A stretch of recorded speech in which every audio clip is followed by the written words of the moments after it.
అలా నేను చేసావు. వెనిజువేలాలో భూకంపం సంభవించింది. కేవలం ఒకే ఒక నిమిషంలో కొన్ని వేల బిల్డింగ్స్ కూలిపోయాయి. కొన్ని వందల మంది ప్రాణాలని కోల్పోయారు. అయితే ఇక్కడ సైంటిఫిక్గా వెనిజువేలా, కాలిఫోర్నియా, జపాన్ ఈ 3 చోట్ల ఒకేసారి కొన్ని సెకండ్స్ల వ్యవధిలో భూకంపం వచ్చింది. దీనికి కారణం ఏంటి అనే దాని మీద సిస్మిక్ సంబంధించినటువంటి సైంటిస్టులు అధ్యయనం చేస్తూ ఉన్నారు. అమెరికాలో ఉండే కాలిఫోర్నియాకి అలాగే వెనిజువేలాకి మధ్య చాలా డిస్టెన్స్ ఉంది, అలాగే జపాన్కి చాలా డిస్టెన్స్ ఉంది. మరి ఇంత డిస్టెన్స్లో ఉన్నప్పటికీ ఈ 3 ప్రాంతాల్లో ఒకేసారి సీక్వెన్స్గా ఎలా వచ్చాయి, గొలుసు కట్టుగా వచ్చినట్టు భూకంపం వచ్చింది. వెనిజువేలాలో 7.3 రిక్టర్ స్కేల్ మీద నమోదైంది. కాలిఫోర్నియాలో 7.2, జపాన్లో 6.8 సుమారుగా నమోదైంది కొన్ని సెకండ్ల వ్యవధిలో. భారీగా ప్రాణ నష్టం వెనిజువేలాలో సంభవించింది. దక్షిణ అమెరికా ప్రాంతం. కాలిఫోర్నియాలో భయకంపితులయ్యారు, అక్కడ ఉండేటువంటి వాళ్ళు బయటకు వచ్చేసారు. జపాన్లో అదే పరిస్థితి. జపాన్లో భూకంపాలు అనేవి తరచూ వస్తూ ఉంటాయి. యాక్చువల్గా మొత్తం ప్రపంచంలో ఈ సెస్మిక్ జోన్స్ అనేటువంటి వాటిని ఐడెంటిఫై చేశారు. దాని ప్రకారం జోన్ 2, జోన్ 3, జోన్ 4, జోన్ 5. ఈ జోన్ 5లో ఉన్నటువంటి ప్రాంతాలు భూకంప ప్రభావిత ప్రాంతాలు, తీవ్రమైనటువంటి భూకంప ప్రాంతాలు. ఆ జోన్ 5లో ఉన్నాయి వెనిజువేలా. మరి ఆ వెనిజువేలాలో ఇప్పుడు తీవ్ర భూకంపం వచ్చింది. కొన్ని నిమిషాల్లోనే, ఒక్క నిమిషంలోనే కొన్ని వేల మంది, దాదాపు 25,000 మంది ఈ శిథిలాల కింద ఉన్నారని చెప్పి అంటున్నారు. ఇప్పటి వరకు దాదాపు 300 మంది చనిపోయారని చెప్పి చెప్తున్నారు. ఇంకా కొన్ని వేల మంది శిథిలాల కింద ఉన్నారు. ఆ శిథిలాల నుంచి వాళ్ళని బయటికి తీసుకొస్తున్నారు. సో ప్రపంచవ్యాప్తంగా వెనిజులా మీద ఇప్పుడు కాన్సన్ట్రేషన్ చేశారు. వెనిజులాని మళ్ళా రీబిల్డ్ చేయడానికి అక్కడ ఉండేటువంటి పౌరులకి ధైర్యం చెప్పేటువంటి ప్రయత్నం అంతర్జాతీయ సమాజం చేస్తూ ఉంది. అయితే ముందస్తుగా దీన్ని కనుగొలేమా అంటే కనుగొనవచ్చు. గూగుల్ ఆండ్రాయిడ్ ఫోన్స్లో ఈ భూకంపం రావడానికి కొన్ని సెకండ్స్ ముందే అలర్ట్ చేసింది అని చెప్పి చెప్తున్నారు. దానికి ఒక టెక్నాలజీని ఉపయోగించారు. బట్ ఆ ఆండ్రాయిడ్ ఫోన్స్ని సిగ్నల్స్ వచ్చినప్పటికి కూడా కొంతమంది జాగ్రత్తలు తీసుకోలేకపోయారు. కొంతమంది ఐడెంటిఫై చేసి ఇమీడియట్గా బిల్డింగ్స్లో నుంచి బయటికి వచ్చేసారు. అంటే ఆండ్రాయిడ్ ఫోన్లో గూగుల్ అలర్ట్ చేసింది. అలర్ట్ చేసినటువంటి టెక్నాలజీ మీద ఇప్పుడు ప్రపంచవ్యాప్తంగా కూడా చర్చ జరుగుతోంది.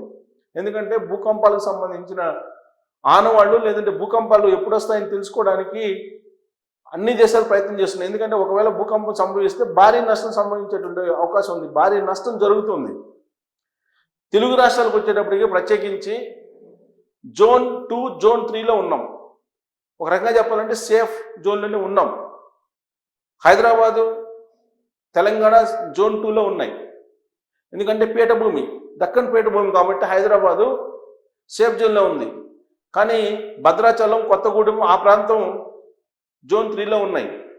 అలాగే విజయవాడ, గుంటూరు, కృష్ణా, ప్రకాశం, నెల్లూరు అక్కడ వరకు జోన్ 3, జోన్ 2 మిక్సింగ్లో ఉంది. అంటే దాదాపుగా గతం చరిత్రను చూస్తే ఇప్పటి వరకు రిక్టర్ స్కేల్ మీద 5.2, 5.3 నమోదయ్యింది. అప్పుడప్పుడు ప్రకంపనలు వస్తూ ఉంటాయి. వీటి కారణంగా స్వల్ప ప్రకంపనల కారణంగా అప్పుడప్పుడు మనకి కనిపిస్తూ ఉంటాయి. కానీ ఇప్పటి వరకు ప్రాణ నష్టం అపారంగా సంభవించేలాగా, ఆస్తి నష్టం సంభవించేలాగా మనకేం కనిపించలేదు. కాబట్టి జోన్ 2, జోన్ 3లో ఉన్నాం కాబట్టి ప్రస్తుతానికి సేఫ్ సైడ్. కానీ ప్రపంచవ్యాప్తంగా జరుగుతున్నటువంటి పరిణామాలు, పర్యావరణ విధ్వంసం, ఇవన్నీ కూడా సిస్మిక్ జోన్స్ ఏవైతే ఫైనల్ చేశారో దాని ప్రకారమే భూకంపాలు వస్తాయని చెప్పి మనం చెప్పలేము. ఉదాహరణకు వెనిజువేలాలో వచ్చినటువంటి భూకంపం యాక్చువల్గా భూమి కింద 200 మీటర్ల కింద అది కేంద్రీకృతమయ్యి భూకంపం వచ్చింది. అదే కనుక ఈ 200 కిలోమీటర్లు కాకుండా ఇంకా పైభాగాన్ని ఉందనుకోండి, ఇంకా పైభాగానికి కనుక ఈ భూకంప కేంద్రం ఉన్నట్టయితే భారీ నష్టం సంభవించేది. 200 కిలోమీటర్ల లోపల కాబట్టి ఇది జరిగింది, పెద్దగా నష్టం జరగలేదు. అదే దగ్గరలో భూకంప కేంద్రం ఉన్నట్టయితే, భూగర్భంలో భూకంప కేంద్రం అంటే భూభాగం నుంచి కిందకి లోతు నేను చెప్పేది, ఆ లోతు కనుక తక్కువ లోతులో కనుక భూకంప కేంద్రం ఉంటే భారీ నష్టం జరుగుతుంది. సో కాబట్టి రాబోయేటువంటి రోజుల్లో మన పరిస్థితి ఏంటి అనేది కూడా జనరల్గా ఇప్పుడు కాలిఫోర్నియాలో, జపాన్లో, వెనిజువేలాలో వచ్చినటువంటి భూకంపాలు చూసిన తర్వాత ఇప్పుడు మనం ఏ జోన్లో ఉన్నామని చెప్పి చాలామంది ఐడెంటిఫై చేస్తున్నారు. ఇవాళ దాని గురించి తెలుసుకోవాలనుకుంటే ఎక్కడికో వెళ్ళవసరం లేదు, మన మొబైల్లోనే ఏఐ యాప్ని అడిగినా చెప్తుంది, లేదా గూగుల్ని అడిగినా కానీ గూగుల్ చెప్పేస్తుంది.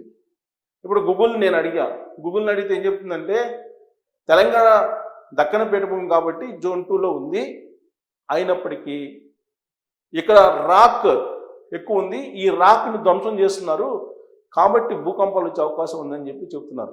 అలాగే నేషనల్ బిల్డింగ్ కోడ్ అనేది ఒకటి ఉంది, national building code of India. అంటే ఏ ఏ ప్రాంతాల్లో బిల్డింగ్స్ ఎలా కట్టాలి, ఎలాంటి స్ట్రక్చర్స్ని అక్కడ అనుమతించవచ్చు, దానికి ఏ మెటీరియల్ వాడచ్చు, దానికి ఎలాంటి ఇంజనీరింగ్ కావాలి, ఇవన్నీ కూడా నేషనల్ బిల్డింగ్ కోడ్ కింద వస్తాయి. దాని ప్రకారమే నిర్మాణాలు ఉండాలి, కానీ దానికి విరుద్ధంగా నిర్మాణాలు ఉంటున్నాయి. ఆ కారణం చేత భూకంపాలు రావడానికి అవకాశం ఉందని చెప్పి ఇప్పుడు సిస్మిక్ ఎక్స్పర్ట్స్ చెప్తూ ఉన్నారు. ఉదాహరణకు హైదరాబాద్ తీసుకుంటే హైదరాబాద్లో కొండల్లో గుట్లు ఉండేవి ఇంతకుముందు, ఇవాళ కొండలు లేవు, కరిగించేశారు, గుట్టలు లేవు, కొట్టేశారు. మనకు కనిపిస్తుంది కేవలం ఒక ఎడారి లాగా, కాంక్రీట్ జంగిల్ లాగా కనిపిస్తుంది మనకి. ఒకప్పుడు హైదరాబాదు కొండలు గుట్టలతోటి ఊటిని తలపించేలాగా ఉండేది. పైగా ఇక్కడ ఉండేటువంటి రాళ్ళు చలువ రాళ్ళు, సమ్మర్లో మీకు ఉక్కపోత ఉండదు హైదరాబాద్లో, కానీ ఇప్పుడు ఉక్కపోతుంది, అన్నీ ఉన్నాయి, చెమట కూడా వస్తుంది. ఇంతకుముందు చెమట వచ్చేది కాదు ఎంత ఎండ ఉన్నా కానీ. అంటే వాతావరణ పరిస్థితి మారిపోతూ ఉంది. ఈ వాతావరణ పరిస్థితి మారిపోతున్నటువంటి తరుణంలో మీకు అందుకే code NBC, national building code అనేది ఒకటి ఉంది. ఆ నేషనల్ బిల్డింగ్ కోడ్ని వీళ్ళు అనుసరించట్లేదు, ఇది ఎప్పటికైనా ప్రమాదం అని చెప్పి చెబుతున్నారు. సో కాబట్టి భూకంప నిరోధక నిర్మాణ మార్గదర్శకాలు అనేవి పాటించాలి. అలాగే ఈ భవన నిర్మాణం చేసేటువంటి వాళ్ళు మొత్తం చుట్టూరు ఎంత వదిలిపెట్టాలి ఏంటి నామ్స్ ఉంటాయి, ఈ నామ్స్ని ఎవరు పాటించట్లా.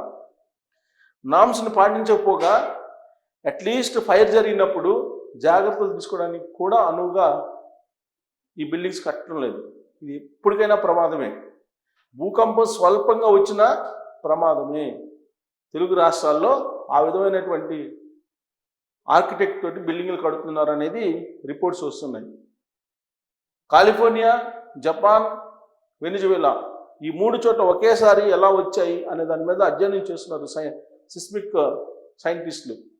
ఆ అధ్యయనం కనుక బయటకు వస్తే అసలు మనం జోన్ 2, జోన్ 3లో ఉన్నప్పటికీ సేఫ్ జోన్లో ఉన్నామా లేదా అనేది బయటకు వచ్చేటువంటి అవకాశం లేదు.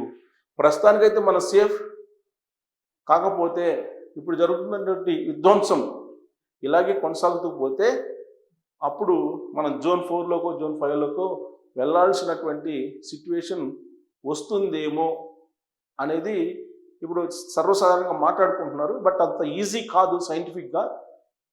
బట్ సైంటిఫిక్గా ఏదైనా సాధ్యం అని చెప్పి అంటున్నారు. ఎందుకంటే కాలిఫోర్నియా, జపాన్, వెనిజువేలాలో ఒకేసారి వచ్చిందంటే ఈ సైంటిస్టులు కూడా అందన విధంగా ఏదో భూపొరల్లో అడుగున జరుగుతుంది అనేటువంటి అనుమానంతో ఇప్పుడు రీసెర్చ్ చేస్తున్నారు. అది బయటకు వస్తే కానీ అసలు ఈ భూకంపాలకు సంబంధించినటువంటి అసలు వ్యవహారం ఏంటి అనేది మనకు తెలియదు. మనం ఏ జోన్లో ఉన్నాం, మనం ఈ జోన్లో ఉన్నాం కాబట్టి సేఫ్ సైడ్ అనుకోవచ్చా కాదా అనేది దీని మీద మీరు కామెంట్ చేయొచ్చు. Thank you.